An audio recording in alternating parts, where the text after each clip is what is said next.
হাই friends, মই আয়ুষ ৰং চেনেলত সম্প্ৰচাৰিত হৈ থকা পতিতৰা ধাৰাবাহিকখনৰ আজিৰ খণ্ডটো চাবলৈ বহুত বেছি ভাল লাগিব। কিয়নো যোৱাটো খণ্ডত দেউতাই বাধা দিলেও মই চাব যামেই বুলি মাকক কৈছিল। আৰু তেতিয়া মাকে মোকে ল'ৰাটোক চাবলৈ নিদিলে আৰু তোক যদি মানুহৰ আগত অপমান কৰে তেতিয়া কি হ'ব বুলি অনুক কৈছিল। আৰু তেতিয়া অনুৱে আমি এতিয়া পমৰ ওচৰত সাহস হৈ থাকিব লাগে বুলি কোৱাত তই এতিয়া বেদৰ লগত ঘৰলৈ যা। তইতো সদায় এইখন ঘৰৰ কথাই চিন্তা কৰি থাকিলি।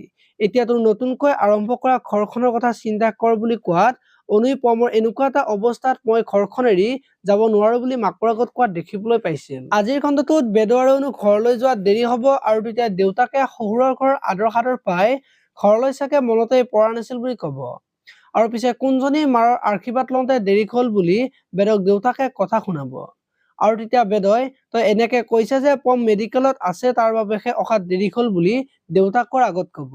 এতিয়া বাৰু দেউতাকে কি ক'ব দেখিবলৈ পাব আজিৰ খণ্ডটোত। এইফালে আকৌ পমৰ দেউতাকে পইচা লৈ মনিষাৰ ওচৰলৈ যাব আৰু তেতিয়া মনিষাই আপুনি পইচা ক'ত পালে বুলি সুধিব। আৰু তেতিয়া দেউতাকে অনুৰ মাকৰ পৰা যে পইচা আনিছে সেই কথাটো ক'ব আৰু অনু যে ঘৰলৈ আহিলে সেই কথাটো মনিষাক ক'ব। আৰু আপুনি বাইদেউৰ পৰা কিয় পইচা আনিছে বুলি দেউতাকক গালি পৰা দেখিবলৈ পাব। আপোনালোকে পতিতৰা ধাৰাবাহিকখন চাই কেনেকুৱা পায় কমেণ্ট কৰি জনাব। আৰু যদি আপোনালোকে এতিয়ালৈকে চেনেলটো ছাবস্ক্ৰাইব কৰা নাই তেতিয়াহ'লে চেনেলটো ছাবস্ক্ৰাইব কৰি ভিডিঅ'টোত এটা লাইক কৰি দিব। ধন্যবাদ।